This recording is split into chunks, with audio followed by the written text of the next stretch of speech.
uma obra de Marcelino Rodrigues. O brasileiro e o livro. Os nerds também amam.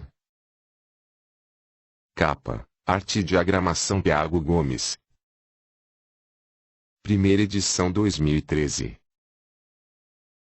Agradecimentos pastores Almir Moraes e Ronaldo, Dona Geraldina, Luiz Domingues, Rosi Cunha, escritora Nancy Zeitone, Leo, Maria Leal, companheiros da 87 FM Alexandre Mauro, Marcos Lazzarini e Paulinho Tutti Frutti, comunidade Seja e Feste Livros. Prólogo. Parece que a sociedade anda abrindo mãos de seus verdadeiros intelectuais e poetas, pensando que podem dispensá-los e a literatura e continuar vivendo tranquilamente numa república de alienados e subdesenvolvidos da informação.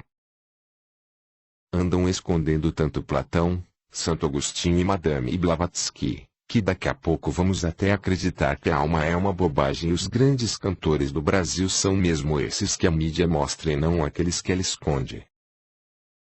É como se Deus não gostasse dos pobres nerds.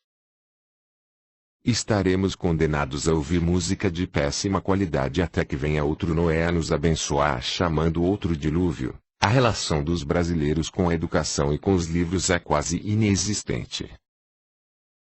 Apenas 2% do país são verdadeiros leitores. Uns outros 5% leem razoavelmente, dentro dos padrões considerados satisfatórios. Os outros 90 e tantos por cento criam uma população desinformada, intelectualmente miserável e corrupta, uma vez que ignorando o mundo simbólico, o que é sagrado. Quem é informado? De onde vem a informação? O que é verdade? O que é mentira? Existe o sistema solar? Cada religião tem um sistema diferente. Enfim, sem leitura a confusão é tanta que se passou a considerar real o que traz resultados.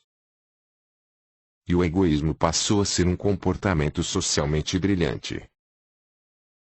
Os outros e seu valor, aos poucos, deixaram de existir. Bem-vindo, pois, predadores, a uma sociedade de egos.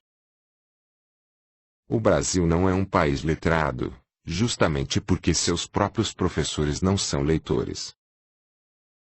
É um país de gênios sem livros, caso único na galáxia. Enquanto não se mudar essa condição, sempre estará a nação dando voltas em torno do nada com seus burocratas humanos incapazes de sentimentos superiores, porque os desconhecem. Uma pátria sem grandeza a exterminar seus talentos. Claro está que isso, num futuro médio, fará submergir a sociedade num clube de patetas e homicidas de gente e sutilezas. Nada mudará no Brasil politicamente, educacionalmente e socialmente sem mudar a relação do brasileiro com o livro e o conhecimento. Os seres humanos são feitos de sentimento, imaginação, intelecto e intuição. Para desenvolver essas faculdades, todas elas, é necessário ler. Ensine seu filho a ler e a gostar de livros, que na hora que vier o dilúvio, pode ter certeza que ele entrará na arca da salvação. Deixe-o aprender que mapa não é território, coisa que hoje confunde a imensa maioria dos brasileiros. Espero que esse trabalho contribua para o alerta de que ler é parte da vida e não apenas um hábito. O país precisa de mais leitores do que de todo o resto que nos anda a encher a paciência e a causar-nos risos. 2 de agosto de 2013. Aqueles que deveras amam a Deus, amam tudo que é bom, querem tudo que é bom, favorecem tudo que é bom. Com os bons sempre se unem, ajudando-os e defendendo-os. Não prezam senão a verdade o que é digno de ser amado. Santa Madre Teresa de Jesus. Aquele que não sabe e sabe que não sabe, é simples, acordai-o. Aquele que não sabe e não sabe que não sabe, é tolo, evitai-o. Aquele que sabe que sabe, é sensato, seguiu. O sábio sabe tudo o que diz, mas não diz tudo o que sabe. Provérbio tradicional. Primeiro conto. Sol da meia-noite. Os meus já se foram. Os que ficaram não são meus porque se traíram. No momento que escrevo isso, faltam exatos 7 minutos para a meia-noite.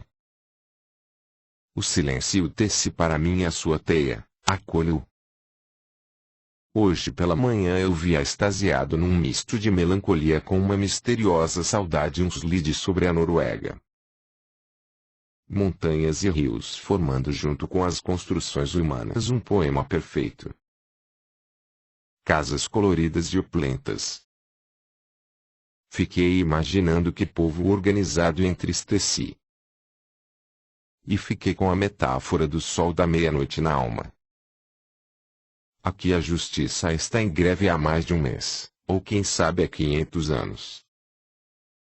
A justiça não tem ao que parece compromisso com o povo. Não imagino que aqueles funcionários que abandonaram a população que paga seus impostos reivindicando nada mais do que seus próprios interesses. A miséria de toda a ordem cresceu no Brasil. Estamos ilhados, solitários, fragmentados.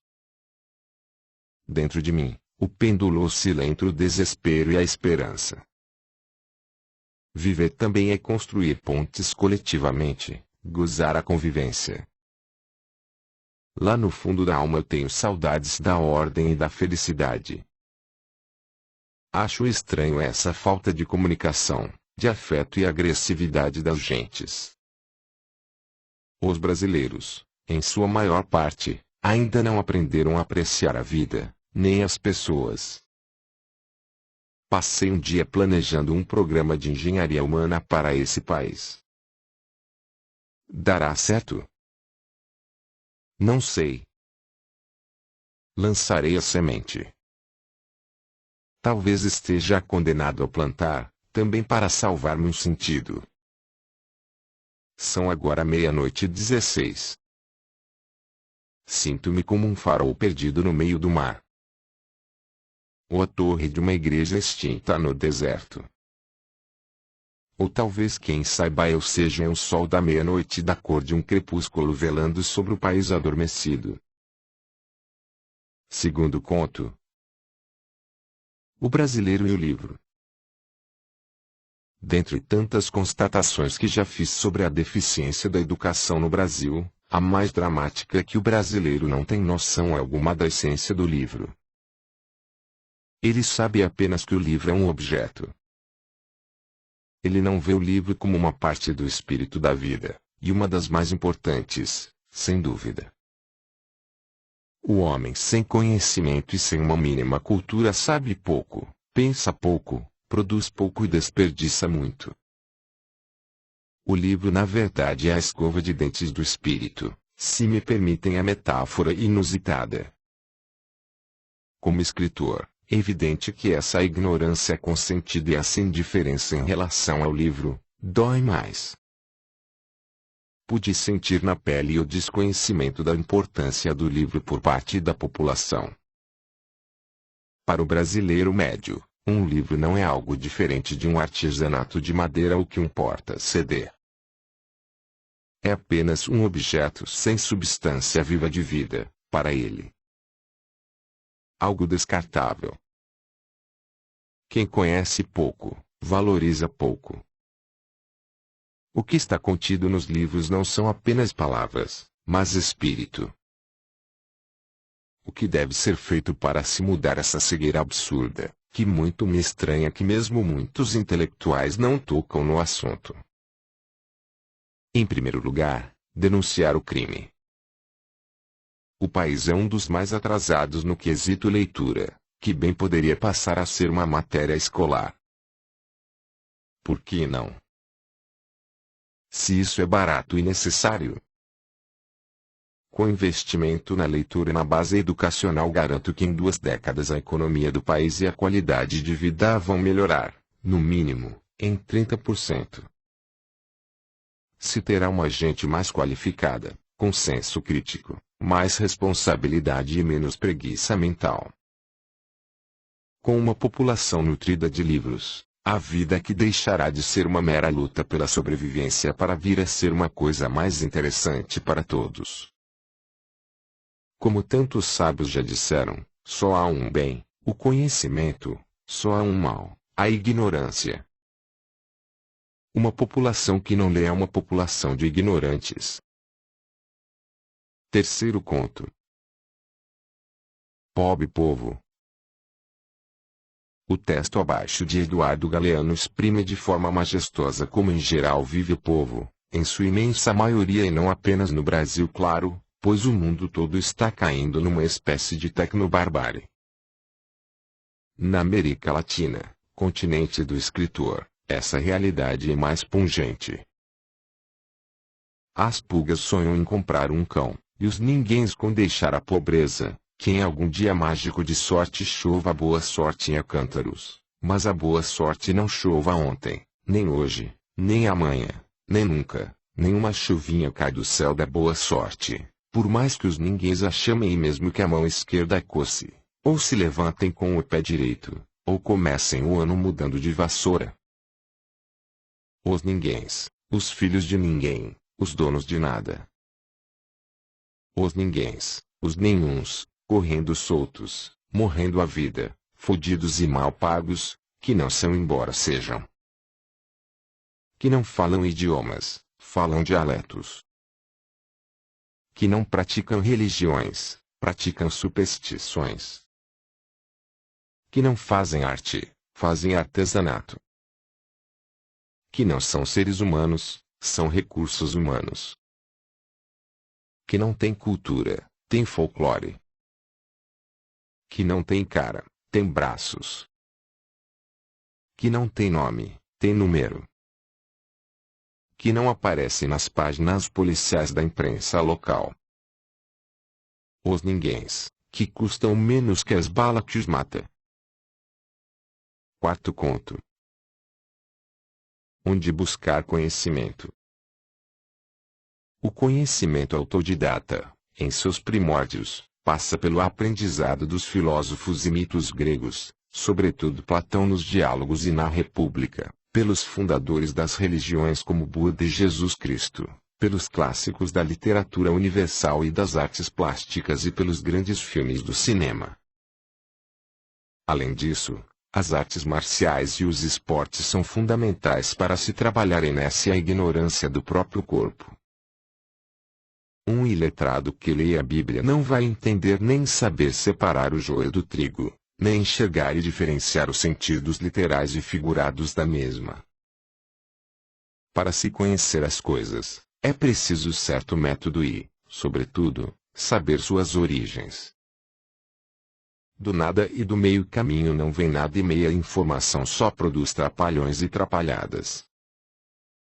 Esse é um livro que eu não gostaria de não ter escrito, porém diante do momento e seu quadro, não pude deixar de fazê-lo, parando outros projetos estéticos que no momento atual, com certeza, não teria público suficiente e não vou me calar diante do descaso que existe atualmente com o livro. Quinto conto.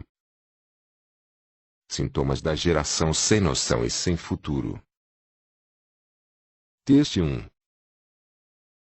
Brinco com duas jovens para sentir o grau de conhecimento fundamental das mesmas e fazer laboratório para minhas pesquisas.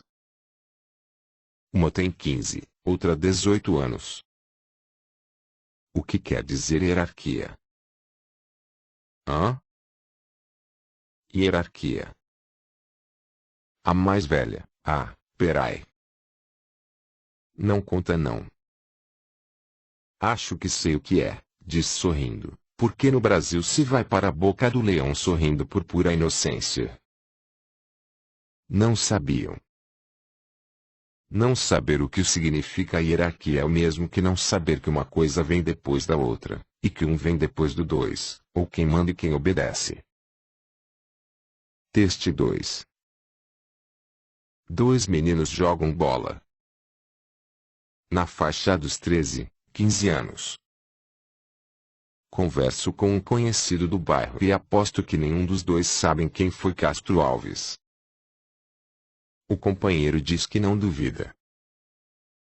Garoto, quem foi Castro Alves? Ah, eu sei quem é. Já ouvi falar traço elevado, diz um deles. Sim, mas quem foi? Poxa, eu já ouvi falar dele traço elevado, diz o outro garoto, pensativo que algo se perdeu na memória dele, para sempre, talvez. Não saber quem foi Castro Alves significa que não se conhece história nem literatura no país, o que provavelmente faz com que se tenha uma população alienada e negativa, sem assunto e sem profundidade, incapazes de ler e escrever corretamente e entender conceitos de médio alcance. No futuro talvez, o hino nacional seja, se eu ver o futuro a televisão me deixou burro, burro, burro demais, etc. Como diz um rock dos anos 80. Sexto conto. O Homem-Bomba Nacional. Eu conversava com um dos amigos sinceros que tenho num bar e ríamos um bocado de um assunto que agora, distante do amigo, não lembro mais.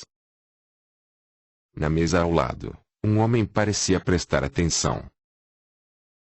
Um pouco mais adiante entrou na conversa. Sabe, eu gosto quando vejo pessoas unidas como vocês dois. Esse mundo é uma escuridão e quando eles veem pessoas positivas como nós, como não nos entendem, eles procuram atrapalhar. Eu sou uma luz, vocês dois são uma luz. Eles ficam cegos porque não conseguem nos entender. Obrigado, amigo, por ver luz na gente. Traço elevado, respondi. Vocês sabem que providências já tomei? Eu trabalho com segurança particular e descobri um energético especial que me dá uma força extraordinária, uma força de 100 homens. Vou dar o nome para vocês comprarem pela internet. Eu todo dia tomo uma dose. O exército de Israel usa. Anotou o nome da bomba num papel e entregou-me. Obrigado, amigo. Isso é caro. Tem na internet. É em dólar que se compra, mas vale a pena. Posso garantir. A gente tem direito de caminhar nessa escuridão. E procurem não beber cerveja nem fumar. Isso enfraquece o cérebro. E, amigo, acho que esse vai ser um conselho inútil. Traço elevado, meu amigo ponderou. A bomba é melhor. Vai fazer vocês subirem pelas paredes. Experimentem, depois me contem. Agora tenho que ir. O Homem-Bomba não deixou nenhum contato, porém, para que pudéssemos contar sobre a eficácia da droga, ou nos queixarmos de possíveis efeitos colaterais. Contudo, fiquei com a imagem literária de que estamos cercados pela escuridão, sobretudo com uma população que não chega a ler um livro ao ano. Quem sabe um dia eu não precise da B9870, nome fictício, não vá perder tempo procurando, anotada aqui num papelzinho e guardada 7 chaves. Sétimo conto. Boneco carioca. O melhor povo do país parece-me, sem dúvida, o carioca, cativante e cosmopolita, às vezes maltratado pelos próprios imigrantes que vivem no seu solo e não possuem a mesma simpatia e vocação espontânea para a felicidade. Porém, não se pode acreditar em nada do que eles, os cariocas, dizem. Eles costumam falar com viva loquacidade.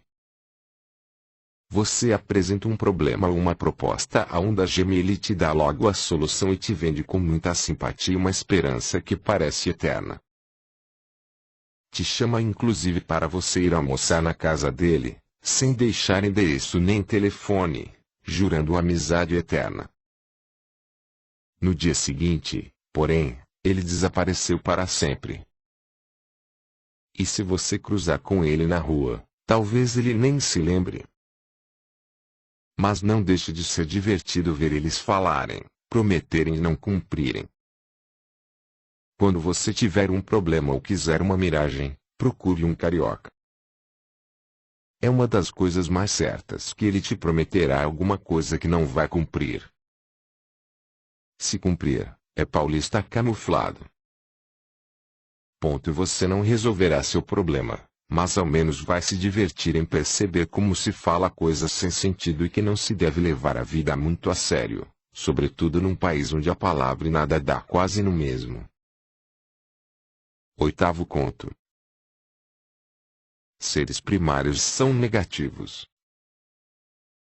Uma das coisas que sempre causou-me estranheza no país de um modo mais acentuado, porque estranho mais um monte de coisas, maiores ou menores que percebemos no dia a dia, é um estranho prazer que os brasileiros têm de dizer não a seus semelhantes. Isso é quase endêmico em toda a parte.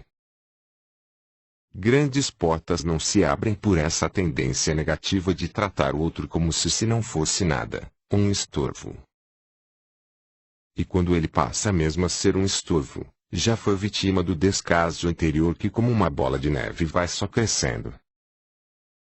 Muitas vezes, já se está pronto a dizer que não mesmo antes que o solicitador abra a boca. De onde vem essa singular alienação quanto ao outro? Essa falta de simpatia é essencial, se não de uma profunda ignorância de sentido. Os seres primários só sabem criar obstáculos e problemas e são péssimos parceiros afetivos, ou seja lá do que for. Entre os seres primários e a solidão, prefiro a segunda hipótese.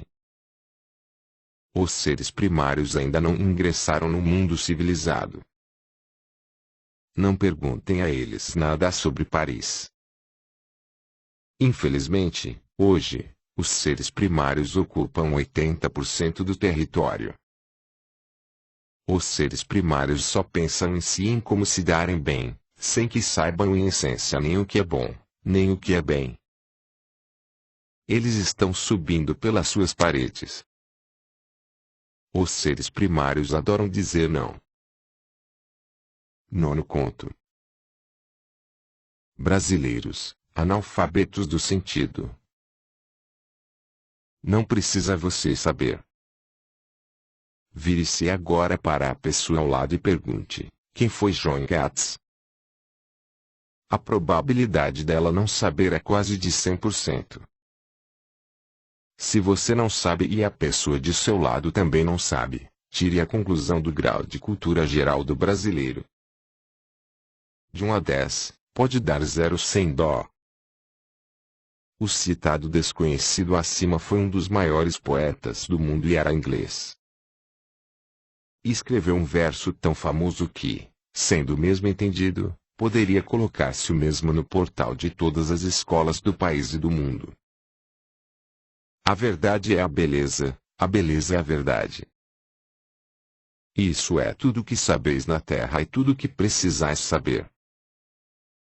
Está aí, nesse verso, de forma sintética, uma filosofia, um sistema educacional e uma resposta cabal ao sentido da vida. Percebem? O mundo tem uma história que cabe num livro do tamanho de uma caixa de fósforos. Um Deus criou o mundo para que os seres fossem felizes e vivessem na obediência e nas regras naturais, amando-se uns aos outros. Então o diabo com inveja ensinou a desobediência e aí corrompeu completamente a humanidade, de modo que todo homem é, em princípio, suspeito.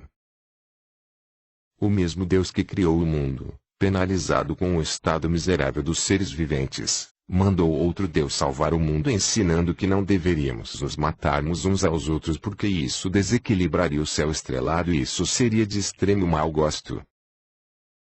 Também não deveríamos nos ignorarmos porque para nos salvarmos, precisaríamos nos salvarmos uns aos outros. Porém, novamente os homens amaram mais as trevas do que a luz, E deixemos claro que a ignorância é um trunfo do maligno e dos seus, e todo ignorante deveria ser, também, suspeito. Uma boa educação é aquela que mostra que o mundo tem uma ordem, uma harmonia, um sistema e um sentido. É aquele em que o ser sai de escola conhecendo as maiores e melhores palavras e definições que foram dadas ao Criador e à obra criada, além das imagens e canções que apontam o dedo do belo nas faces do mal. Uma verdadeira educação é aquela que proporciona a cultura antes mesmo de proporcionar técnica e informação. O mundo e a vida são mais uma arte que um jogo ou uma arena. Se a população conhecesse John Keats, ou mesmo Cecília Meirelles, o padrão e a qualidade de vida seria outro e a quantidade de homicídios seria bem menor. 10º conto. A questão da espiritualidade. Quando falo de espiritualidade, deixo sempre claro que quando falamos em nome de Deus, devemos, por uma questão de lógica, sermos humildes, porque somos criaturas limitadas e finitas de o Todo-Poderoso, por definição, ilimitado e infinito. Todas as religiões têm, diante de Deus, limitações. A Bíblia é uma das palavras de Deus, mas não é a única palavra de Deus e nem é interpretada de forma igual por todos, nem tem como ser, caso contrário não teríamos centenas de milhares de religiões e subdivisões das mesmas. É um livro misterioso a Bíblia, e não, como querem tratar alguns, um livro de ciência exata.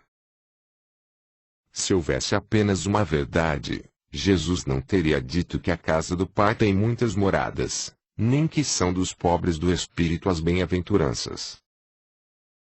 Verdade que ele disse, segundo está escrito, que ninguém ia ao Pai senão com ele e como ele. Porém algumas pessoas parecem confundir que isso tem a ver com que crer nele e adorar como único seria mais importante do que procurar seguir-lhe o exemplo de como ele nos ensinou, sobretudo no Sermão da Montanha, a sermos mansos, pacificadores, abertos, gentis, discretos, fraternos, tolerantes, cumpridores da ordem social sempre que possível.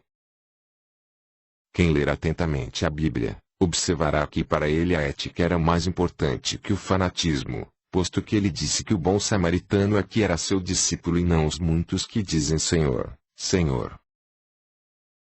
Jesus critica apenas os que professam a religião de modo superficial e nunca outras religiões. Quem não consegue ver Jesus Cristo nos templos alheios e nas outras crenças, quem ironiza o modo das outras pessoas sentirem e viverem seu sagrado, quem, em nome de Jesus, entra em polêmicas de sabedoria ou causa separações e confusões entre seus iguais, deveriam rever sua própria espiritualidade, pois o reino de Deus não é dos sábios, mas das criancinhas, e se Deus não gostasse da diversidade não teria feito, em tudo, matizes e variações. Na minha experiência sobre Deus, pequena e humilde, tenho observado que Gandhi estava certo ao dizer que não existe caminho para a paz é o caminho. Nós, homens, costumamos pensar que somos mais sábios do que realmente somos e mais importantes do que somos de fato. Um padre amigo disse-me certa vez que somente Deus é, nós, apenas estamos. Pedro andava com Jesus e quando pensou ser sábio o mestre falou que não o conhecia, porque a sabedoria dele não provinha de Deus, naquele momento. Devemos pensar nisso, na humildade, na mansidão e na tolerância, ao falar sobre Deus, para não cairmos no risco de, pensando falar em nome de Cristo, criarmos constrangimentos nos outros. Em nome dele, sejamos construtores de pontes com os demais, e não de muros. Não sirva carne de porco quando um judeu estiver em sua casa. A boa hospitalidade é uma atitude mais cristã do que as supostas verdades que pensamos possuir. 11º conto. Ativista verde-amarelo. Com grandes óculos redondos, uns longos cabelos castanhos escuros e uma cara de boa gente, A ativista sentada no meio do grupo universitário falava sobre a mídia alternativa que criara na rede que, segundo ela, seu método facebookiano de notícias já estava batendo os grandes jornais diários do país. Em breve a Folha e outros fechariam as redações com a eficácia do seu grupo de internautas articulados. Eu logo leria um de meus contos no campus com 30 pessoas presentes, mais ou menos, falando de um intelectual mirrado que estava queimando os exemplares de seu best-seller abandonado pela insensibilidade humana. Qualquer semelhança com o autor, nada tem a ver. Meus livros vendem tanto quanto passagens populares para os Emirados Árabes. Li o conto doido para terminar, para então abordar a universitária ativista, um sul de esperança da vanguarda. Minha porção poeta ia inventando metáforas para adornar a criatura celeste. Muito prazer, eu fiquei muito interessado em integrar seu grupo de notícias democráticas com ética e transparência. Claro, basta você me passar seu contato que te insiro. Vou precisar muito de você quando lançar meu livro sobre educação. Eu argumentava com os olhos de cachorro olhando o osso-elevado. O Brasil precisa de nós-elevado, concluía, solene. Claro, pode contar comigo. Estamos juntos e misturados. Na minha mente passavam canções heróicas de glória e sucesso. Achara a minha galinha dos ovos de ouro. A ativista que levou-me ao sucesso absoluto. E enfim, comprar um barco. O Brasil era lindo. Chorei. Cada criancinha do país leria Platão e Descartes. Os pequenos leitores levariam o futuro ao primeiro mundo, as galáxias. Durante uma semana acompanhei meus contatos e e-mails, nada da ativista. Mandei um e-mail com trechos do meu livro para ela divulgar na sua mídia democrática. Senti-me um miserável, um verme da intelectualidade. Deprimi-me. Ela não era o que parecia e não se podia escrever o que ela estava dizendo. Nesse país, se ficarmos surdos às promessas, erraremos menos. O povo é como os políticos. Nunca mais namorei nenhuma mulher de óculos, sobretudo as universitárias. 12º conto. Os negociantes. Lá vinha o menino com suas bananadas. Gosto de bananadas e costumo comprar sempre a 10 centavos. Chamei-o, pondo minhas bolsas de mercado no chão. Me dá 2 aí, falei, puxando uma moeda de 25 centavos. Só dá para uma, moço. É 20. Pô, que isso? Tô acostumado a comprar a 10, falei decepcionado, já pensando comigo que tinha topado com mais um mercenário. Não, moço, aumentou, agora é 20. Não me fiz de rogado. Gosto sempre, assim como os judeus, de fazer bons negócios. Falando nisso, tenho um amigo astrólogo que jura de pés juntos que sou judeu por causa do Rodrigues. Ele é tão entusiasmado com a ideia que quase me sinto judeu. Meu ego sempre cabe uma religião ou ideia a mais. Garoto, então faz o seguinte, disse, pegando mais 5 centavos. Me dá 2 por 30, certo? Ah, aí já melhora -elevado, diz ele com ar malicioso. Bom, você é ruim de negócio, hein? Já estava ficando meio enviesado com o menino. -elevado, tá bom, toma aí. De repente, o neguinho, que não venha nenhum espírito mesquinho me acusar de racismo, por chamar de neguinho, se abre num sorriso e me dá 3 bananadas. Gostou dessa? -elevado, disse ele, se despedindo com sua caixa de bananadas. Nunca vou esquecer daquele sorriso. Um dos mais bonitos que já ganhei. Acho que fiz um excelente negócio. Essa crônica é uma homenagem a todos os guris dos quais nem o governo, nem a sociedade civil, se importam de que tenham uma vida sem sonhos e sem conhecimento. 13º conto. Professor brasileiro, uma classe a ser revista. O Brasil possui, segundo os índices abalizados, uma das piores avaliações educacionais do mundo e isso é notório. Não é preciso alongar-se muito sobre esse tema.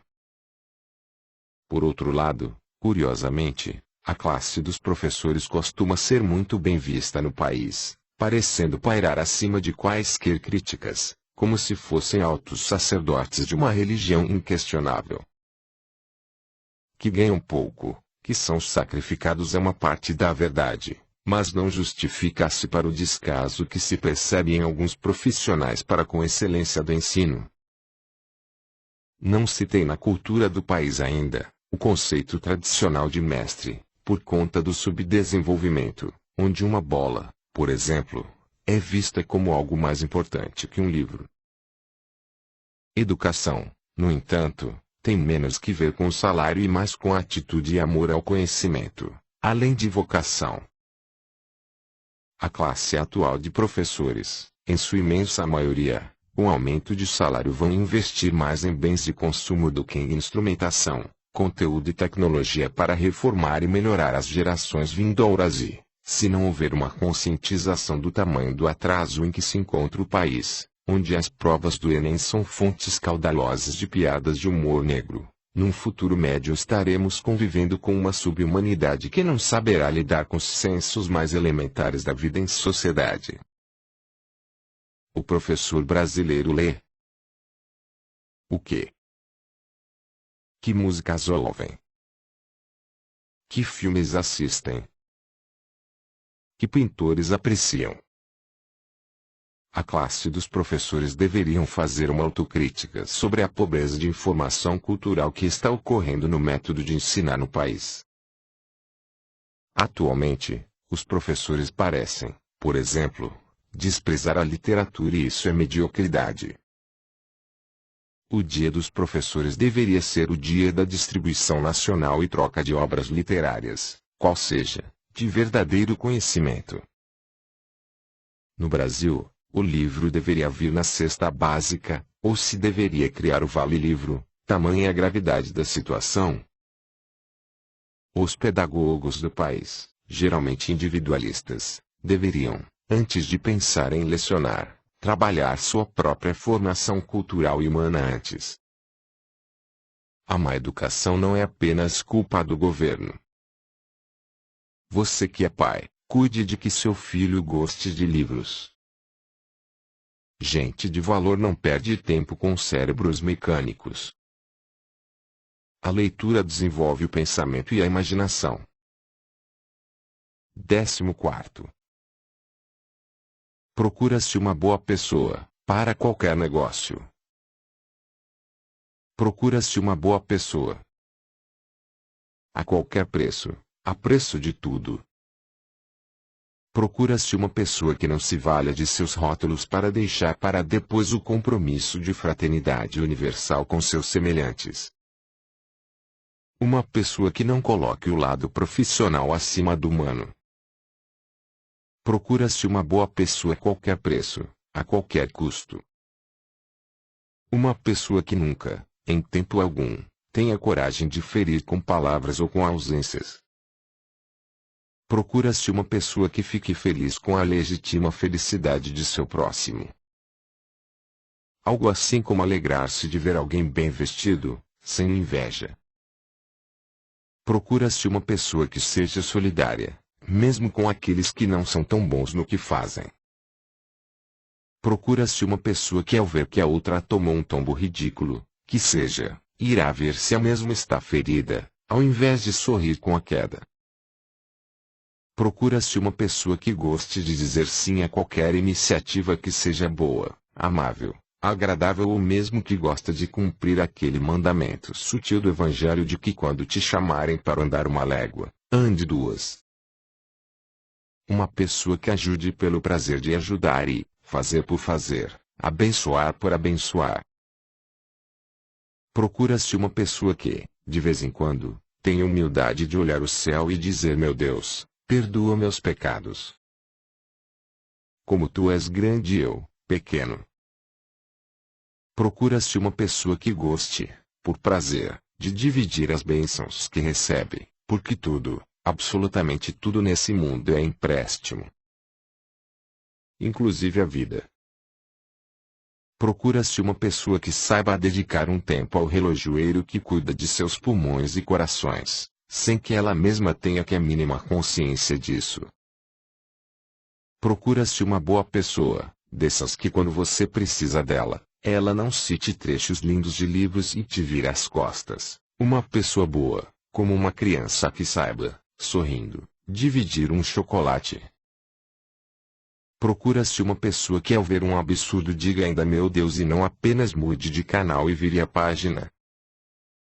Procura-se uma pessoa que tenha senso de história, que saiba honrar o passado e plantar sementes para o amanhã. Procura-se uma pessoa que olhe para dentro de si mesma e saiba que existem coisas a serem melhoradas e se empenha nisso. Procura-se uma pessoa que chore ao final dos filmes ou em certos ritos religiosos. Procura-se uma pessoa que fique vermelha quando ama, de modo que não possa mentir e, por isso, se esconde. Procura-se uma pessoa que tente entender por que Jesus Cristo é chamado de Cordeiro de Deus. Enfim, procura-se uma pessoa que de tal forma tenha educado seus sentimentos para as verdadeiras prioridades do espírito e da vida que não ponha nada, absolutamente nada, na frente da dignidade e da pureza de seu coração, para que no dia certo o mesmo esteja limpo para receber o amor de seu Senhor. Quem achar tal tesouro pode mandar para a ordem de Cristo, sem número nem mestre. Sim, procura-se uma boa pessoa que saiba que sentimentos se educam também, como tudo ou mais. 15º conto.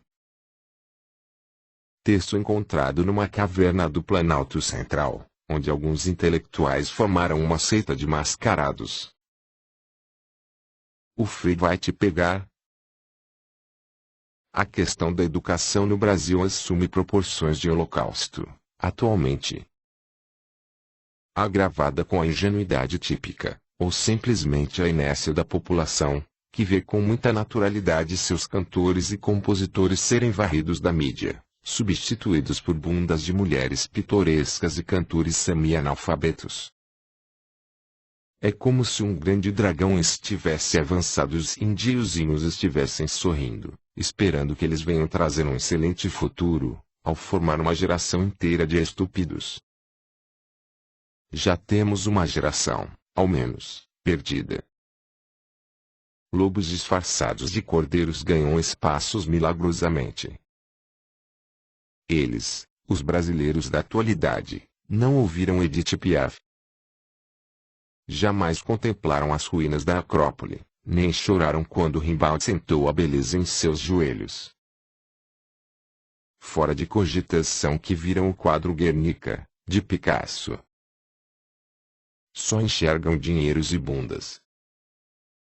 A beleza não existe mais, ou estão escondendo dos indiozinhos ingênuos, sob o rumor das alegrias para espantá-los.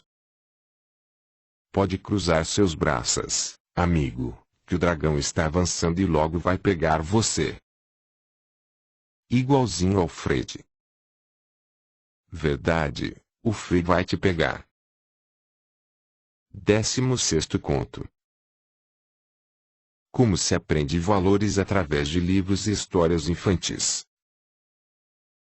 2 histórias infantis me passaram valores e um senso de investimento que tenho até hoje e são dos maiores tesouros humanos que possuo.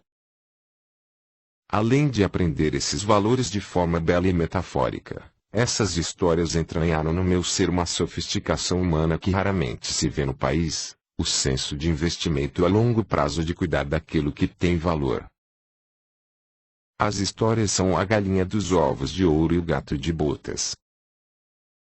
Na primeira, conta-se a história de uma galinha que punha ovos de ouro e aí acabou que um homem a matava e se acabavam os ovos de ouro, porque ele queria tudo de vez.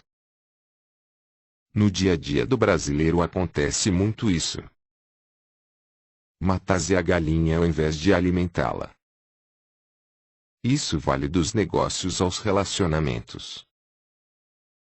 O brasileiro é imediatista. Não tem noção de plantar e cuidar para colher. Basta ver a selvageria política e social do país. A segunda história é a do gato de botas, que tinha um grande potencial, era esperto e só pedia a seu amo que lhe ajudasse a andar para que ele pudesse ir fazendo a felicidade do seu amo.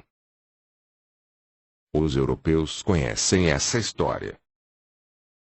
Por isso, eles já levam os jovens talentos desse país como os do futebol, por exemplo, dão-lhes boas chuteiras e ganham horrores em cima no esporte, na publicidade, no comércio. Precisa explicar mais o quanto os livros infantis são importantes, o desenheja redonda é bola. Quer educar bem seu filho desde cedo. Dê-lhe livros dessas tradicionais histórias infantis para ele ler e saber o que é preciso saber no decorrer da vida. 17º conto. Épico do caju ao recreio. A cena não me sai da memória, como se eu estivesse participando de um filme épico, percorrendo lugares ermos, buscando um sinal que me lembrasse da civilização. Era como se eu estivesse nos países mais pobres da África ou da Ásia. Mas estava no Brasil, numa viagem de ônibus que vai do Caju ao Recreio dos Bandeirantes, via Avenida Brasil. O trajeto abunda em outdoors, indústrias, comércios variados, favelas, muita pobreza no ar, o que já deprime. Mas um fato que me chamou a atenção sobremaneira foi que até chegar-se ao Barra Shopping, em mais de hora de viagem, olhando pela janela do ônibus, tentando entender aquelas paisagens amorfas, não se avista uma livraria sequer. Fiquei pensando na violência, nas relações genéricas de um país continental que não cultua livros como gênero de primeira necessidade. Como se relaciona a população sem leitura? Como pensar um povo sem cultura? Que futuro pode haver? Descobri a pólvora nesse dia, falta cultura de livros no Brasil. Ou seja, o livro precisa ser descoberto. A população simplesmente não sabe que através do conhecimento poderia sanear parte de seus problemas. Não se relaciona livro com o poder. Curioso. Assim que informação passou a ser meramente decorativa, com bacharéis sem literatura, daí a péssima qualidade do funcionalismo e das trocas sociais em geral, incluindo um comércio dantesco, religiões pitorescas, e a vida vazia do faz de conta do vídeo, com indivíduos abaixo da crítica, doentes. Monteiro Lobato, descobridor do petróleo no país, provavelmente com senso livresco, dizia que um país se faz com homens e livros. Eu diria que os homens se fazem com livros ou valores, pois esses são despertadores que nos alçam para as qualidades que nos alçam acima do reino animal. Mais livros e se teria mais disciplina, menos violência, se gastaria menos em drogas e jogos, diminuiria a gravidez prolixa de jovens e adolescentes. Livro ensinaria a lei da consequência e a descoberta do outro. O livro é uma ponte entre o humano e o divino. Ou será que se pode pensar a humanidade sem livros? Eu diria até que certos homens são dispensáveis, livros, não. Aqui está a pólvora do mal brasileiro, pensa ser possível chegar a algum lugar sem informação. Onde fica esse lugar?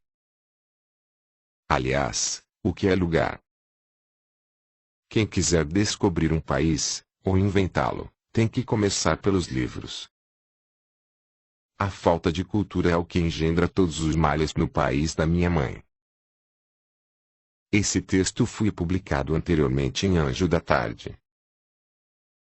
18º conto.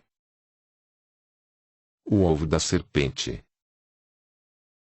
Dia desses, eu conversava com um jovem de 15 ou 16 anos, que eu já sabia não ser leitor de livros, o que não é novidade no país. Somente 1,5% ou 2% da população, se muito, são leitores de fato.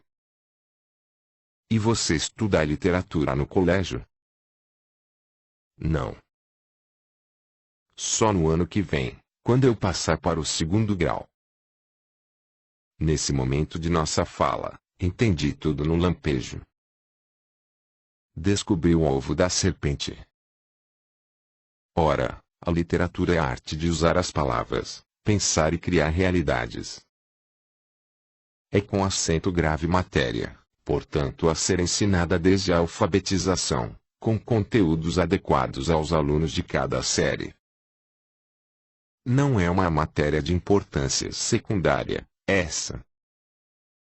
Como pode vir a ser ensinada quando já se perdeu a chance de se fazer um leitor, depois dos 15 anos? Sem essa fomentação da matéria de leitura e interpretação na base, no ensino fundamental, teremos sempre esse povo indiferente ao conhecimento, infantil, ignorante dos valores superiores da consciência, a literatura, enfim, em matéria fundamental, tão importante quanto o significado da língua e dos números são o conteúdo dos livros, sobretudo dos livros clássicos, que no caso da infância são os contos infantis, as fábulas de Esopo, gibis de qualidade, os gênios adaptados. Percebo ao lidar no dia a dia com as pessoas no país, pessoas de qualquer nível de escolaridade, uma falta de empatia, de imaginação, de interesse, por não terem tido introjetados em suas mentes os sensos estéticos e filosóficos universais, de modo que muitas potencialidades de vida não se realizam. Não pode o país negligenciar o saber e ter um povo que não conhece desde cedo seus poetas e escritores. E através da literatura e da cultura que se alfabetiza um povo. O resto é enganação. As escolas no Brasil não passam o conhecimento verdadeiro. Se os alunos saem do colégio sem gostar de ler, melhor fechar as escolas, ou se importar novos educadores, assim como o governo quer fazer agora com os médicos. 19º conto. Falta a visão de conjunto. Uma conhecida apresentadora da televisão brasileira, sexagenária quase, entrevistava a cantora Shakira, e perguntou-lhe: "Você não se preocupa com a situação de sua família na Colômbia?" "Como assim, a situação da minha família?" "Me preocupo com 30 milhões de colombianos que são meus irmãos e compatriotas. Além disso, eu quero ver em paz meu país." Os brasileiros têm um déficit em entender a essência da vida em conjunto, causando fraca solidariedade social de uns para com os outros. Isso é uma questão de valor na educação, patriotismo e preocupação com o próximo, sobretudo os próprios compatriotas. Tudo que cai pelos barrancos e não funciona com qualidade é reflexo desse egoísmo primitivo.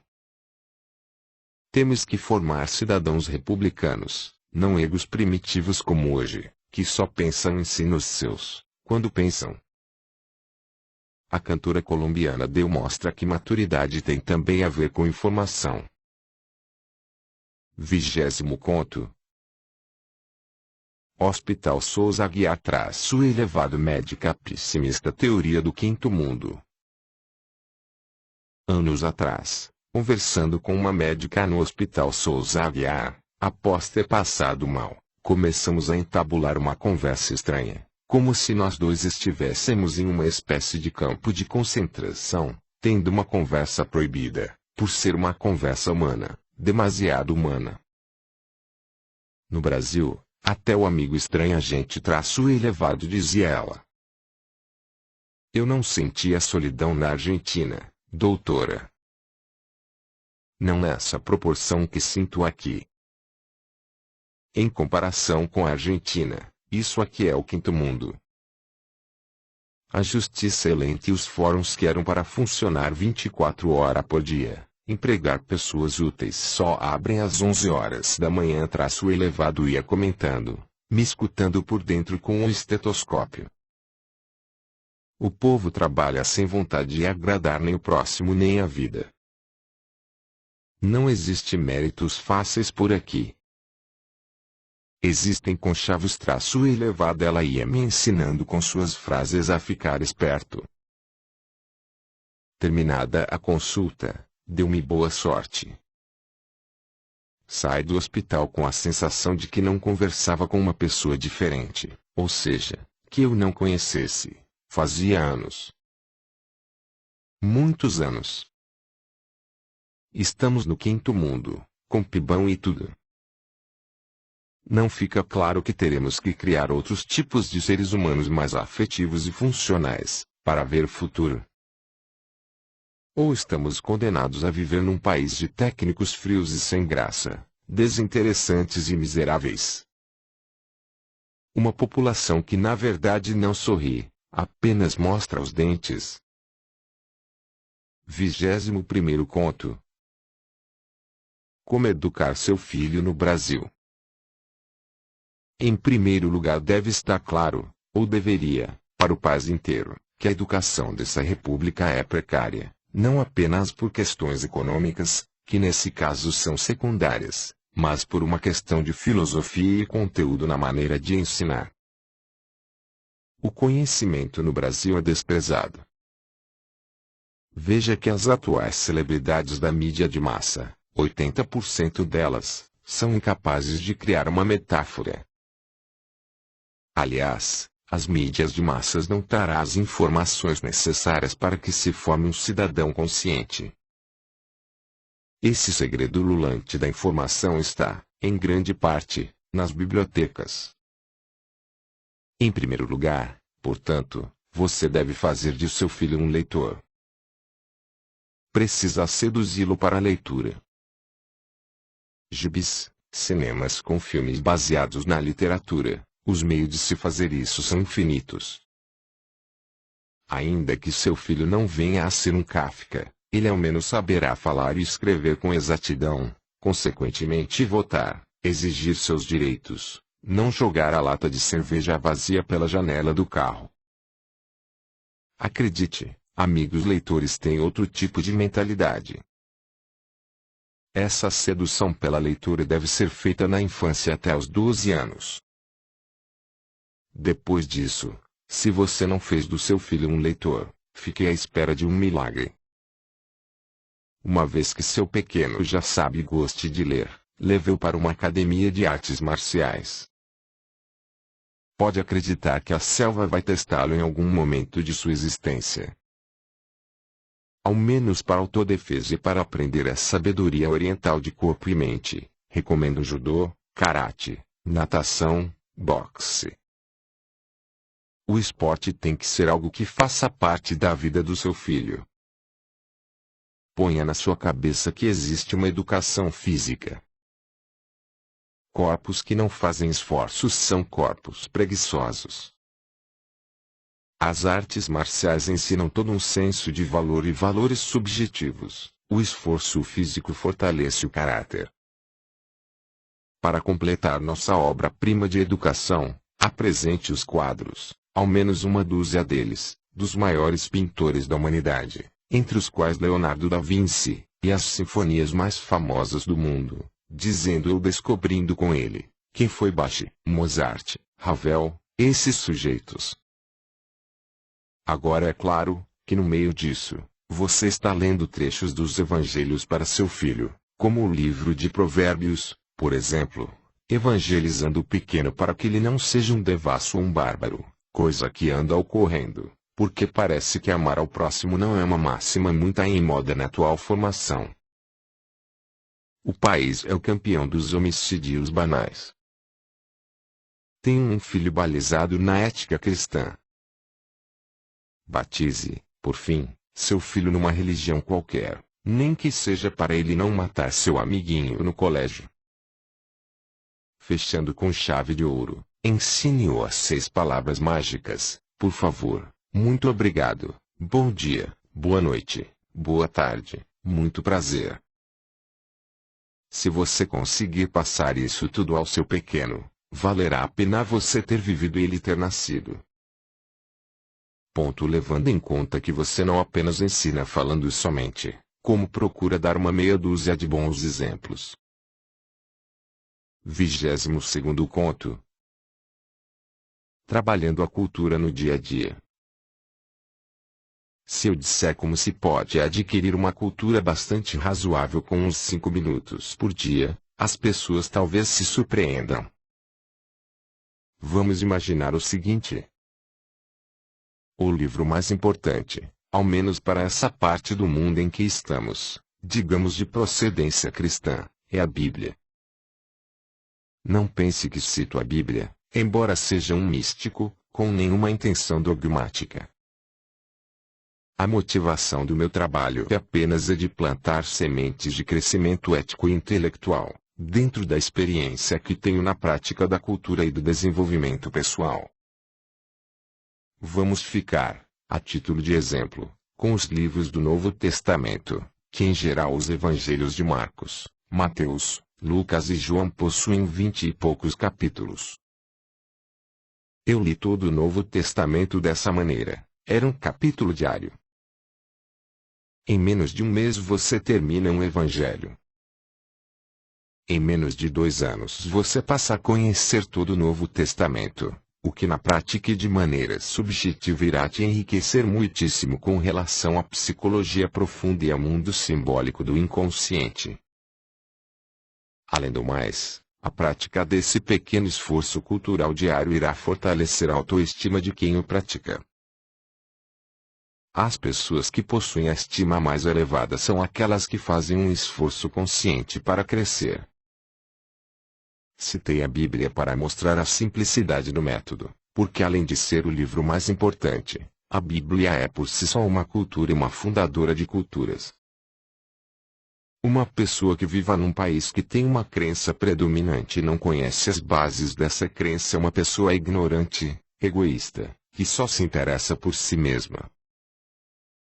Aliás, os intelectuais e líderes superiores, sejam cientistas ou artistas, possuem um conhecimento global e eclético, ainda que externem uma ou outra opinião. Finalizando, quem diz não ter tempo para ler, mente. 5 minutos é o suficiente para que em pouco tempo uma pessoa aprenda bastante coisa todos os dias. Os pais e mestres que adotarem esse método a seus jovens estarão plantando sementes extraordinárias para o futuro. 23º conto. Cidadãos privados de literatura.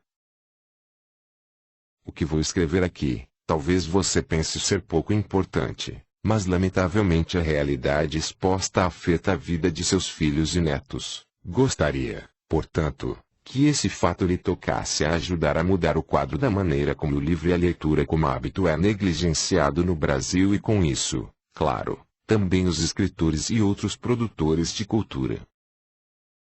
Os brasileiros são cidadãos privados de literatura. Ou seja, desconhecem as tradições básicas do pacto civilizatório.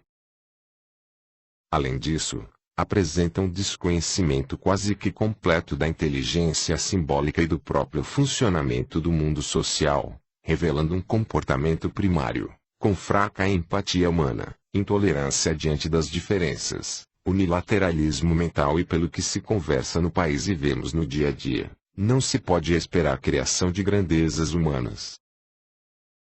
Embora, é claro, existam sujeitos excepcionais aqui e ali, a massa do povo nasce, cresce e morre sem instrumental de cérebro para apreciar uma obra de profundidade média. Pior, os sujeitos excepcionais encontram um terreno muito pedregoso para vingar. O homem comum não vê o intelectual como portador de algum tipo de riqueza ou diferencial. Estamos falando de massas, não de seções. Com isso, com essa falta de cidadãos leitores, o subdesenvolvimento se mostra evidente em todo o desconforto que sentimos em nosso dia a dia. A vida é banalizada e tudo que move é sagrado não pode existir em mentes unilaterais. A questão perante essa inoperância em formar cidadãos que despertem sensos humanos básicos, que fazem parte do ser humano, tais como empatia, imaginação, curiosidade e graça será uma condenação eterna do país, ter uma gente sem informação nem assunto. Será essa condenação eterna? Somos agentes da história ou cidadãos inertes? Existe uma história muito tradicional do mundo da espiritualidade que Jesus vivia chamando um sujeito que estava em cima do muro, enquanto o diabo ficava quieto ouvindo os seus ritmos. Jesus insistia em que o sujeito pulasse para seu lado, o diabo quieto. Até que chega uma hora que o sujeito pergunta ao diabo por que ele também não o chamava. O muro é meu caro. Portanto, caro leitor, não existe meio termo entre luz e trevas, não se pode agradar a dois senhores. Em 20 anos, entre 1980 a 2000, teve mais homicídios no país que a maioria das guerras. Com certeza, os praticantes dessas mortes, ao menos 95% deles, com toda certeza, não eram leitores. Seu filho ou neto poderia ser uma das vítimas. A indiferença, no caso do Brasil, não favorece o bem sim ao mal. Uma quantia incalculável de dinheiro e bem-estar social se perde com um pouco subletrado. 24º conto. Até anjo apanha. No atual estágio da civilização brasileira, até anjo apanha. Arcanjos também não escapam. Escrevi um poema de inspiração delicada, com versos falando de vitória e esperança para o arcanjo Miguel. Pus na imagem mais conhecida pela tradição que é aquela onde ele aparece subjugando o dragão e pensei comigo que agora o grande reconhecimento viria e com ele o Nobel, prêmio que os brasileiros, talvez como castigo pelo baixo investimento em conhecimento, nunca ganharam em área alguma.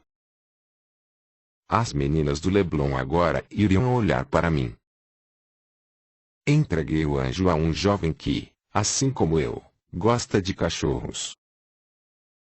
O via como um aliado certo. Ele pegou o santinho e começou a ler com olhos enigmáticos. Desculpe, mas não posso aceitar. Por quê? Sou ateu. E o que tem isso? Estou apenas te dando um presente, aceita, dentro de mim, mais uma chaga na lepra da rejeição. Mas eu não desisto. Logo meu coração de papaléguas já passava para uma amiga crente, missionária, o poema e o anjo. Ela também leu o escrito, circunspecta. Bonito, amigo. Mas nós não podemos adorar imagens. Como assim, não estou adorando imagem? Pus nessa figura porque é que conhecemos tradicionalmente e aí comecei a defender os pintores sacros, discursei por quase 3 horas sobre a tolerância, quase fiquei indignado e aí a amiga talvez penalizada de mim acabou comprando uma pizza que dividimos. Numa terceira senhora, essa católica, tentei seduzi-la dizendo que tinha um presente e mostrei o anjo, orgulhoso. Pensava comigo que seria salvo pelos fiéis do Vaticano. Ela olhou para mim, isso é presente. Pensei que ia ganhar uma toalha de banho. Depois disso, desabei. No dia seguinte, deprimido e com ânsias, peguei o que havia de restante na caixa do poema do anjo e atirei no rio Paraíba do Sul. Nesse país, até os anjos apanham da falta de educação. Até quando permitiremos? Situação 2. Sou levado por um professor universitário a conhecer uma aluna sua que gosta de literatura e promove saraus literários. Disse que eu deveria dar um colher de chá e atenção porque ali, em Passo Longo, uma dessas cidades do interior sem livrarias, o povo precisa dar atenção ao conhecimento. Francine, por favor. Oi. Esse é que é o meu lado escritor. Ele tem umas boas ideias para levar livros de inteligências em cidades pequenas. Ah, sim. Oi, traço elevado, disse a aluna me olhando e estendendo a mão. Sublinhado, olha, eu agora tenho que ir para a aula. Falamos depois. Com meu espírito altruísta diante daquela pressa, estendi meu anjo de contato para a estudante das letras. Ela, rapidamente, o pegou e o pôs no bolso da calça jeans, o que me deu uma dor imensa no coração, pois vi que já era o anjo. Ei, você não vai esquecer e amarrotar o anjo. Traço elevado, meu lado prático pensou logo que investi algumas porcentagem da minha renda para o anjo. Não, pode deixar. Claro que meu anjo a essas horas deve estar vagando em algum rincão do universo onde ficam os rejeitados. A universitária não entrou em contato. Não dei palestra. A única coisa que aconteceu foi a morte do meu anjo. Mais nada. Atenção às pequenas sutilezas. Isso passa longe. Sobretudo nas universidades, onde técnicos vorazes são formados como grandes tubarões insensíveis para o mercado. 25º conto. O café. Alguns anos atrás, eu fazia um trabalho voluntário, quando ocorreu um fato aparentemente corriqueiro, porém muito revelador do que é a vida humana na Terra e como conviver com pessoas que têm pouca cultura humanista. Vale lembrar que uma educação de excelência produz seres humanos agradáveis e prestativos. Um outro colaborador, mexendo na garrafa de café, percebeu que não havia líquido. Não tem. Acabou, traço elevado, disse a responsável da cozinha. Na verdade, o café não tinha acabado, havia toneladas de café na despensa. Tinha água, tinha pó, tinha açúcar. Eu também gostaria de tomar um café fresco. O que não havia, porém, era a boa vontade de fazer, nem de ser gentil. Parece que ainda vai levar um tempo. Ser gentil por graça ainda é coisa para muito pó. A elegância então deveria ter até uma academia de mérito. 26º conto. O problema do Buda brasileiro. Se você perguntar a um brasileiro quem foi Buda, a probabilidade dele não saber nada, ou saber muito pouco é de quase 100%. Isso se deve ao conhecimento geral e cultural fraco que é dado nas escolas. Um ser humano digno desse nome não pode ignorar o mestre espiritual da Ásia e, consequentemente, tratar-se, por isso, de um evento cósmico de universal importância. Das palavras já ditas, espero que tenha ficado claro que o budismo não é apenas uma religião, é um conhecimento e uma educação. Evidente está para todos o modo reverente e disciplinado dos orientais. Dificilmente um oriental não sabe o que é um ego. Em primeiro lugar, vamos então popularizar o conhecimento budista. Independente de crermos ou não, vamos entender aquilo que podemos, mesmo como cristãos, trazer para enriquecer nossa educação como um todo. Para quem estuda ou já estudou uma das nobres artes marciais com um mestre filosófico, sabe que Buda é uma realidade cotidiana e tradicional. Como enfatizamos, trata-se de um conhecimento ético, psicológico, espiritual. Buda foi um príncipe que vivia no luxo, protegido pelo seu pai numa redoma para que não visse os sofrimentos do mundo. Um dia, porém, Buda quis conhecer a verdade do mundo e deparou-se com o sofrimento e, a partir de então, jurou para si mesmo que iria descobrir uma forma de livrar a humanidade do sofrimento. Depois de abandonar tudo e retirar-se para buscar os sábios da floresta, Buda iluminou-se ao descobrir que estava tudo em nossa mente e para ser feliz e sair dos modos de sofrimento, teríamos que adestrá-la. E, para conseguirmos isso, teríamos que praticar a disciplina da meditação e da atenção sobre o que fazemos, pensamos e falamos. Acredito que quase todos ficaram surpresos ao descobrir, então, que Buda é um excelente professor, independente de acreditarmos ou não se temos ou teremos outra vida. Como se vê, portanto, uma outra religião pode ter algo a nos ensinar. Nem tudo é diabo. Os psicólogos já provaram os benefícios da meditação e a observação nos faz ver o grande desenvolvimento dos países em que se cultiva a mente e a paz de espírito como parte de sua cultura. A televisão, que é ainda o livro das massas, faria bem em trocar alguns minutos da mulher Jenipapo para falar do Buda e sua doutrina.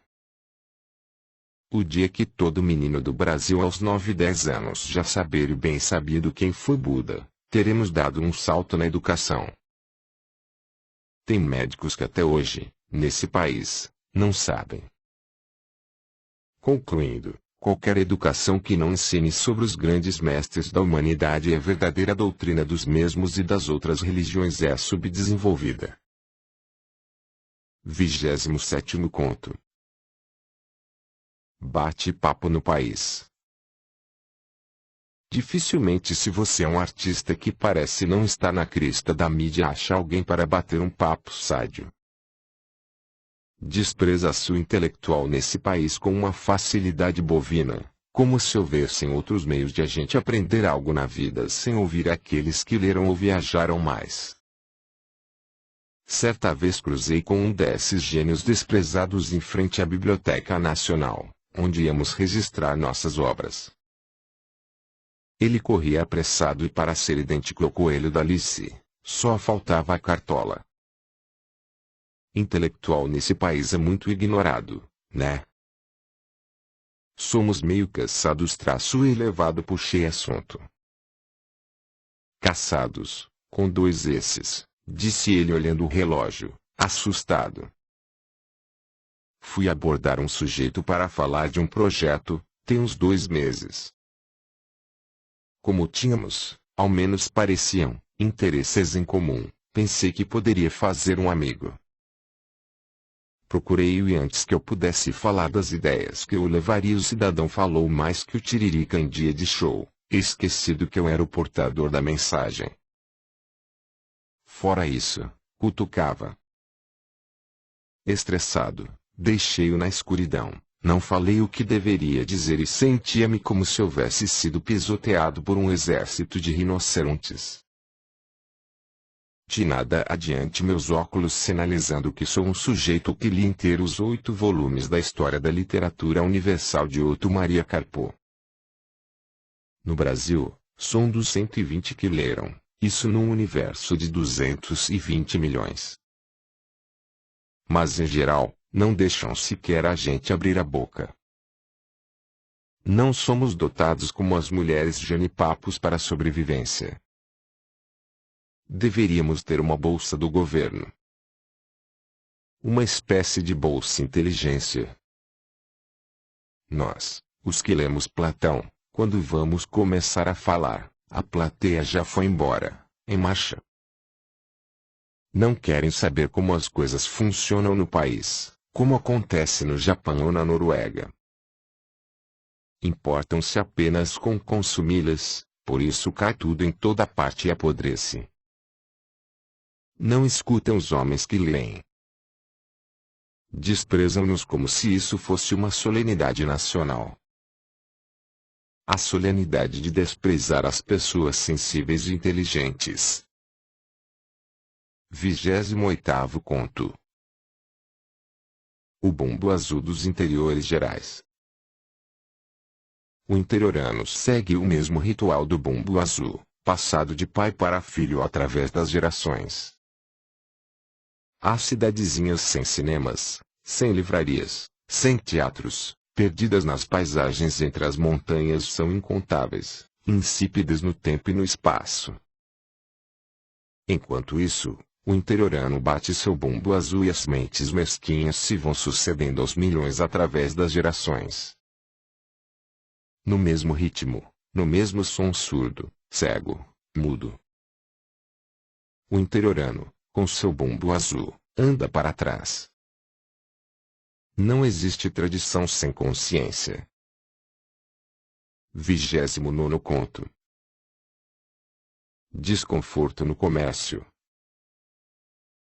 Entreguei o notebook na loja para reparos e disse que não tinha pressa em pegá-lo de volta e que pagaria aos poucos, de acordo com as minhas possibilidades daquele momento, posto que ainda estava me instalando naquela cidade e estava com despesas prioritárias.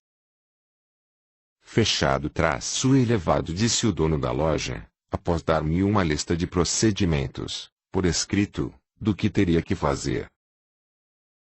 Durante o correr dos meses eu ia pagando, dentro das condições do momento, para ir abatendo a dívida. Numa dessas, quando eu ia dando mais um dinheiro e querendo saber o quanto devia, animado por perceber que logo poderia pegar a máquina de volta, fui surpreendido com a proprietária, esposa do dono, dizendo que minha garantia tinha acabado e se a máquina não funcionasse, eles não poderiam fazer nada. O primeiro contrassenso que senti foi a falta de vontade que a dona tinha em me agradar e a falta de sensibilidade de perceber que eu estava dando algum dinheiro, logo me mobilizando para pegar o notebook. Como assim? Acabou a garantia? Eu nunca nem usei a máquina. Sequer a liguei. Estranho estar levando dinheiro para os outros e ser maltratado, e isso acontece com uma frequência bizarra. O que está me fazendo ser mais sovina com meus cobres? Sim, mas a garantia da peça é de apenas 3 meses. O senhor poderia pegar isso segunda-feira? Traço elevado, disse ela, impaciente, como se eu estivesse cometendo um crime por estar descapitalizado. Desconfiei que aquela dona não viu filmes como A Festa de Babette. Querida, se eu pudesse pegava agora. Olha, me faz o seguinte. Diga-me quanto falta e anota a quantia que estou dando hoje. Pode ser. O senhor trouxe sua nota? Não, querida. Não trouxe sua nota. Vim apenas abater mais um pouco aproveitando a oportunidade. A senhora poderia anotar para mim e dizer quanto falta? É simples. Com uma cara de poucos amigos, a dona fez isso. Eu, depois dessa recepção de guerra, já estava cansado. Não compreendo ainda a linguagem antirrepublicana da população. Odiei não ser um dos felizes 10 autores da lista dos mais vendidos para zarpar para as Ilhas Canárias, ou qualquer outro lugar longínquo. Fiquei com pena dos pobres consumidores desse mundo e cheguei a desejar o fim dos tempos. Que sentido tem eu pagar para que a luz volte ao meu notebook e, após meses sem fim de sofrimento e sacrifício, a loja me entregar, depois de pago, o mesmo aparelho na mesma escuridão?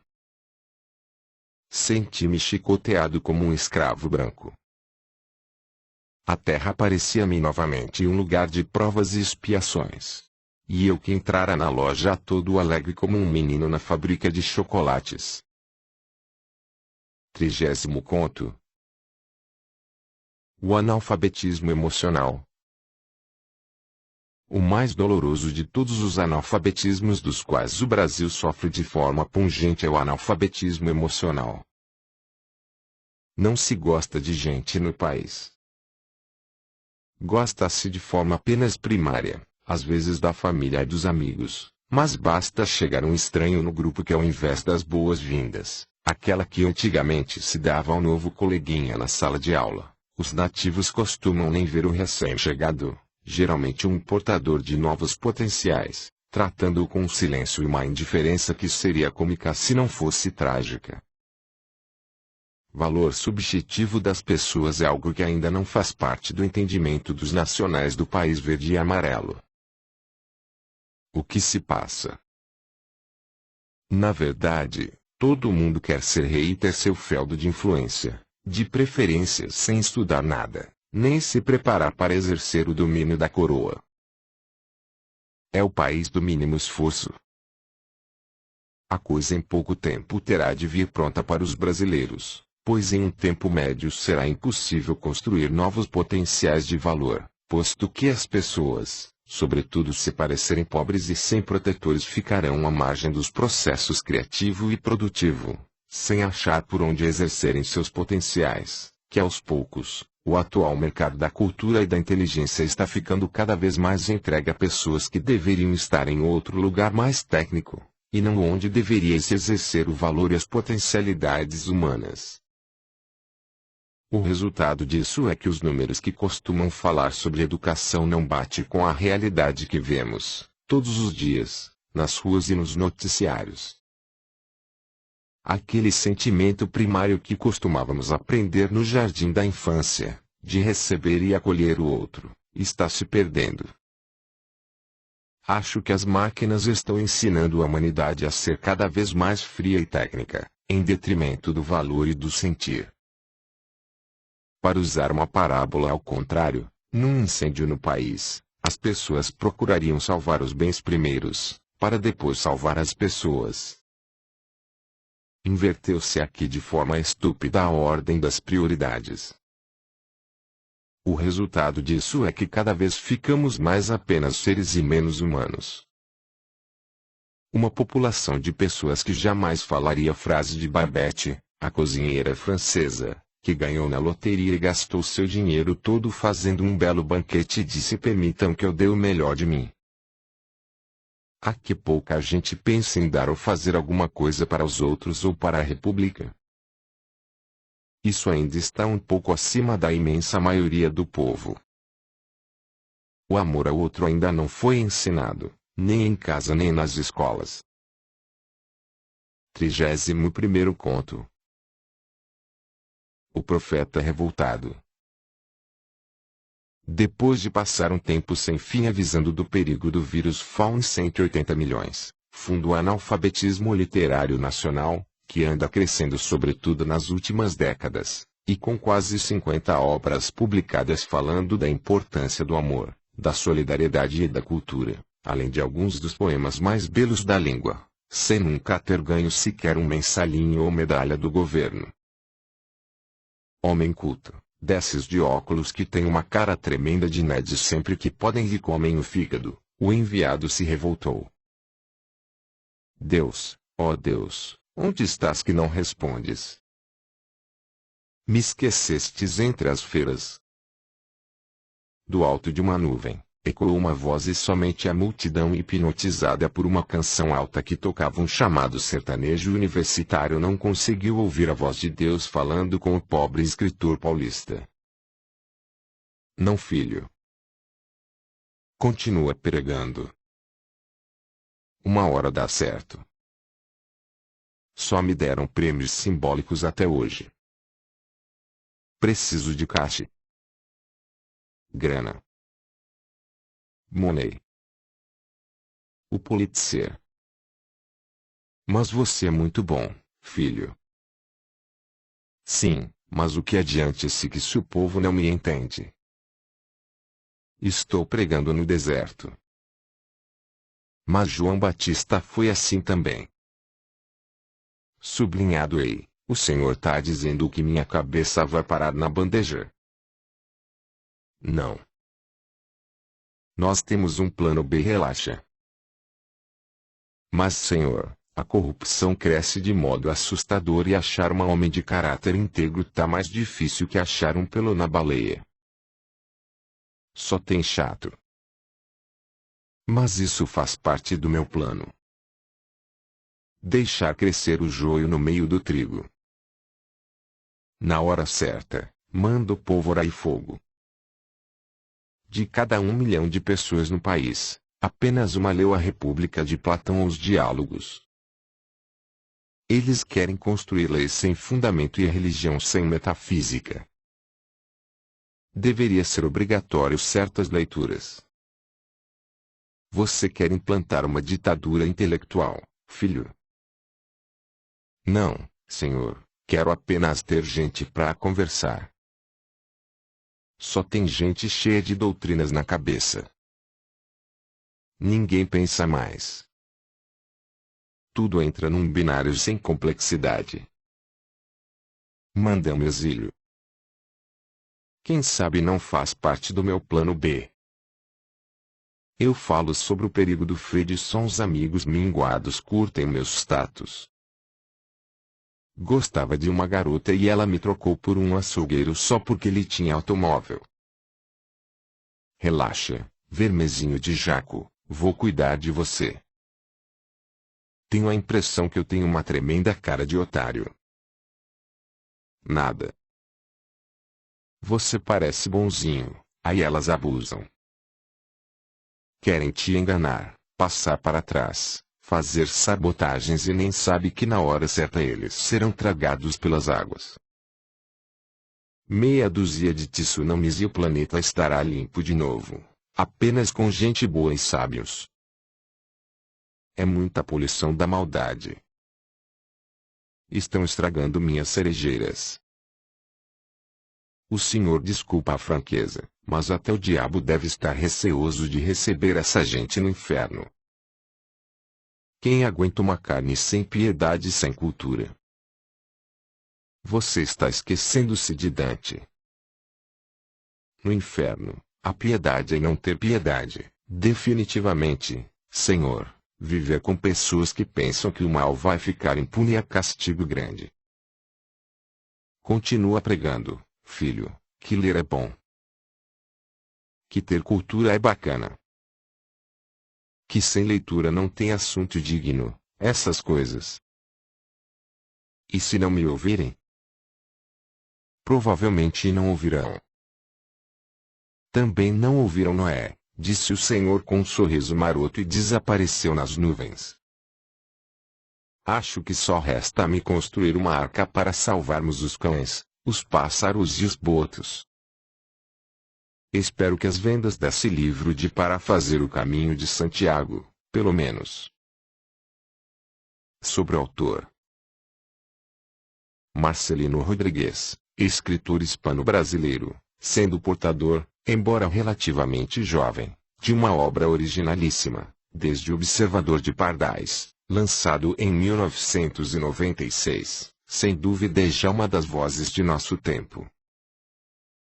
Em 2004, impactado pelos atentados em Madrid e residindo na Argentina, escreveu Bom Dia, Espanha, com a crônica a título que correu o mundo via internet.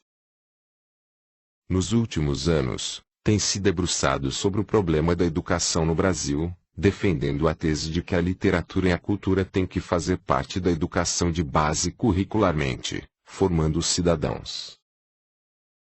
Letrista de canções como O Eterno Menino e Silvia, Valparaíso, radialista e instrutor de disciplinas esotéricas, o escritor é uma das vozes fortes da atual geração. Tem obras publicadas em português e espanhol em sites de Portugal, Espanha, Argentina, Venezuela, México e Itália. Bibliografia.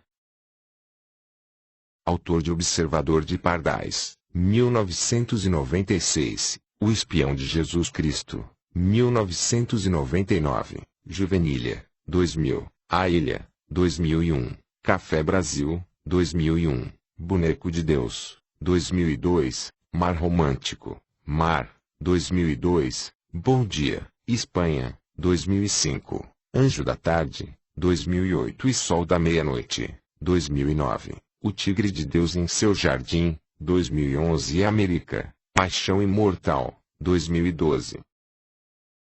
Prêmio Pérgola Literária Internacional, Medalha Ação Cultural e Troféu 10 mais Taba Editora. Em 2004 o autor viveu em Córdoba, Argentina, entre janeiro e março, sobrevivendo como caixa de uma verduraria. Em maio de 2005 sai Bom Dia, Espanha. Livro que relata essa experiência.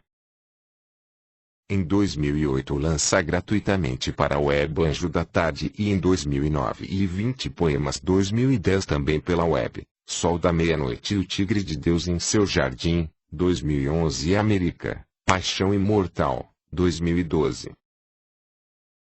Prêmios e publicações. Pérgola Literária Internacional Os 10 mais Taba Cultural Medalha Ação Cultural Poetas Brasileiros de Hoje 1986 Antologias Trote Literis Editora www.marcelinorodrigues.wordpress.com www.marcelinorodrigues.com.br Opinião de leitores sobre o autor e sua obra. Estimado Marcelino, és muito cadenciosa não tu poesia, se mueve com um ritmo de um peregrino que anda em busca de deixar las maletas, sino de soltar las riquezas de tu inspirazione. Te felicito amigo, tienes muy hermoso talento, arrulas com tus versos. Um abraço, Joaquim México, Canadá. Prezado americano e amigo Marcelino, gostaria de parabenizá-lo pelo belo livro de crônicas recebido. Tudo aquilo que é feito com paixão, nos dá uma imensa satisfação quando dá realização e maior ainda, na conclusão. Nota-se isso no seu livro Bom Dia Espanha. Portanto, tenho ainda uma sugestão para você, caso encontre tempo e esteja disposto. Escreve um livro sobre a nossa gloriosa trajetória ao longo de mais de um século. Eu, como torcedor e pesquisador do América, tenho dados estatísticos, registros históricos dos jogos do Mecão, dados sobre campanhas, etc., que dificilmente a mídia publica e que posso enviar para você a título de colaboração, se solicitado.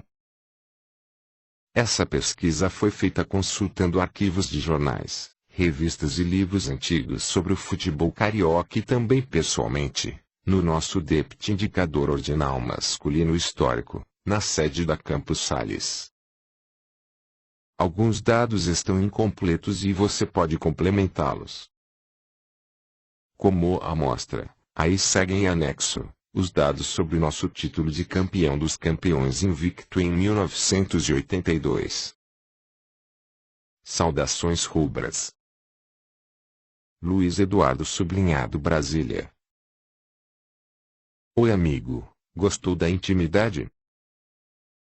Amigo, já li o seu livro, então já posso te chamar de amigo, mesmo que tenha sido apenas uma primeira leitura, já me impressionou sua sensibilidade. A minha primeira impressão é de que guardas uma imensa ternura em seu coração, e de novo me recordadas o Marcelino Pão e Vinho. Esqueci de te dizer, mas quando comecei a ler as suas mensagens, o que mais me chamou a atenção foi o seu nome, e de logo, lembrei-me do Marcelino Pão e Vinho, um menino sensível e rodeado de anjos. Vou reler várias vezes o seu livro e sei que aprenderei muito sobre a alma humana. Abraços da Bahia Olenar. Olá Marcelino, incrível.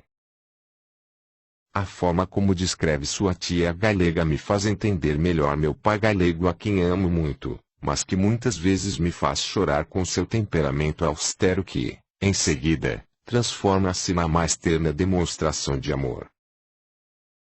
Eu, já mestiça, neta de alemães por parte de mãe e com uma grande influência da cultura brasileira, apesar dos meus 47 anos, ainda me surpreendo com este jeito galego de ser. Antônia Silvia Salgardoi. Sobre a crônica Almoço Galego. 86. Sobre o Tigre de Deus e seu jardim, uma viagem espiritual onde percebemos que todas as pessoas que entram nas nossas vidas, o fazem por alguma razão. Uma história de amor e de dor que nos faz acreditar que nada acontece por acaso. Num mundo tão grande só conhecemos determinadas pessoas, aquelas que, para o bem ou para o mal, nos têm algo para ensinar ou nós a elas. Por algum motivo, e durante um período da nossa vida, temos de fazer o caminho juntos. Uma história que nos faz crer no provérbio budista: quando o aluno está pronto, o mestre aparece. E é aí que o nosso mundo começa a fazer sentido. Obrigada, Maria Luís, Portugal.